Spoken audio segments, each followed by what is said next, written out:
85 हम देखेंगे cruelty, husband और उसके रिलेटिव द्वारा वुमन के साथ जो क्रुएलिटी होती है, हस्बैंड और relative of husband of woman subjecting her cruelty. तो याद रखिएगा तीन इसमें जो है वो है एसेंशियल एलिमेंट है। एक तो हस्बैंड, एक relative husband, relative of husband, उस हस्बैंड के रिश्तेदार, इसमें सब आ जाएंगे आपके। इसमें बाई ब्लड भी आ जाएगा, बाई रिलेशन भी आ जाएगा, बाई मतलब मैरिज, और बाई एडॉप्शन भी आ जाएगा। उसका एग्जाम्पल देख लीजिए। अच्छा, हस्बैंड हो या उसका हस्बैंड का रिलेटिव हो, यदि उसने क्रुएलिटी की, क्या की, क्रुएलिटी,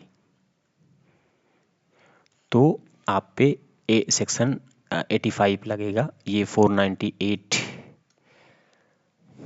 ए हुआ करता था। ठीक है, तो देखिए हस्बैंड हो, इसकी कंडीशन देख लीजिए, या तो हस्बैंड क्रुएलिटी करे, तो हस्बैंड एंड क्रुएलिटी, और हस्बैंड के रिलेटिव एंड क्रुएलिटी। क्रुएलिटी होनी चाहिए तभी तो होगा, अदरवाइज होगा नहीं।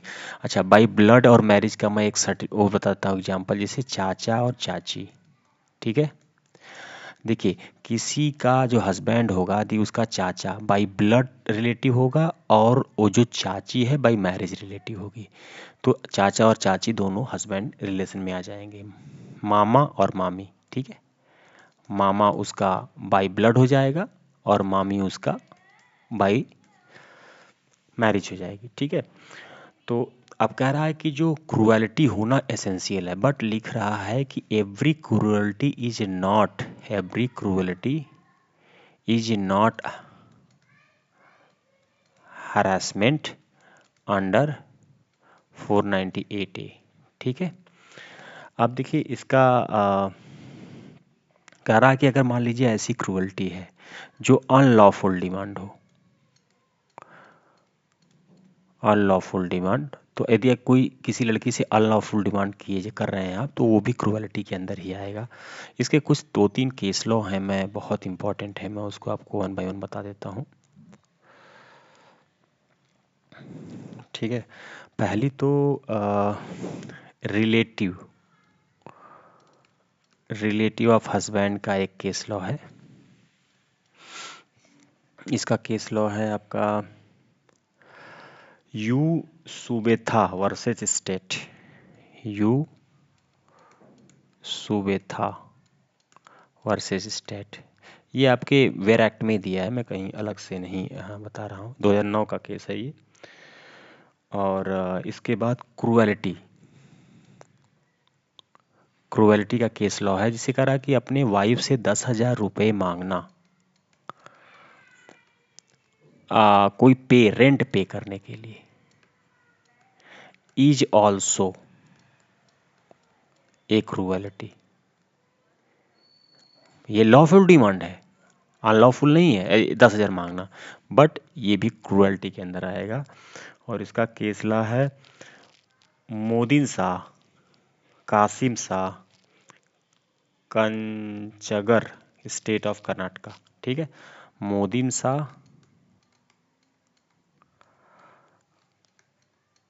कासिम साहब वर्सेस स्टेट ऑफ कर्नाटका है।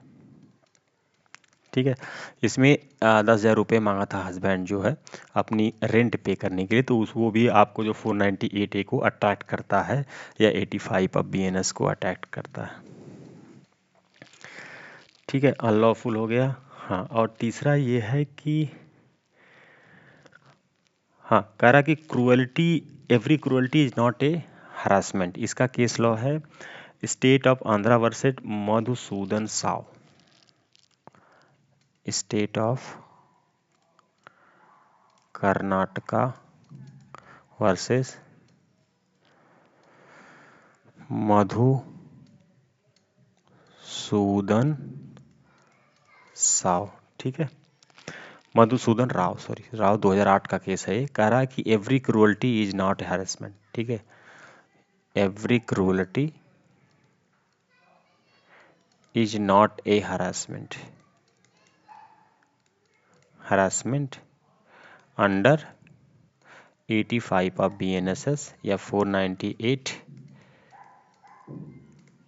Of IPC। ठीक है।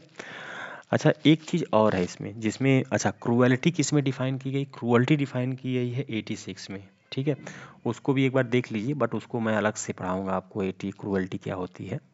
देखिए क्रूएलिटी इसमें उसमें कहा गया है 86 में कि क्रूएलिटी फिजिकल और मेंटल दोनों होगी। सबसे पहली बात तो समझ लीजिए, ऐसा बात नहीं है कि अगर आप अपनी वाइफ से मारपीट नहीं कर रहे हैं तो क्रूएलिटी नहीं मानी जाएगी। क्रिएट फिजिकल और क्रिएट मेंटल। ठीक है, क्रूएलिटी डिफाइन है। क्रूएलिटी को इन्होंने इमोशंस के साथ, ह्यूमन इमोशन के साथ जोड़ के रखा है। इसमें 86 ये सेक्शन 86 है, बट मैं इसको अलग से आपको बताऊंगा व्हाट इज क्रूएलिटी। कह रहा cruelty is equal to human emotion. ठीक है, ह्यूमन के इमोशन के साथ इसको जोड़ के रखा गया है। और इसका केस लॉ है इंद्रेश गोपाल कोहली वर्सेस अनीता। इंद्रेश गोपाल कोहली वर्सेस अनीता, 2019 का केस है।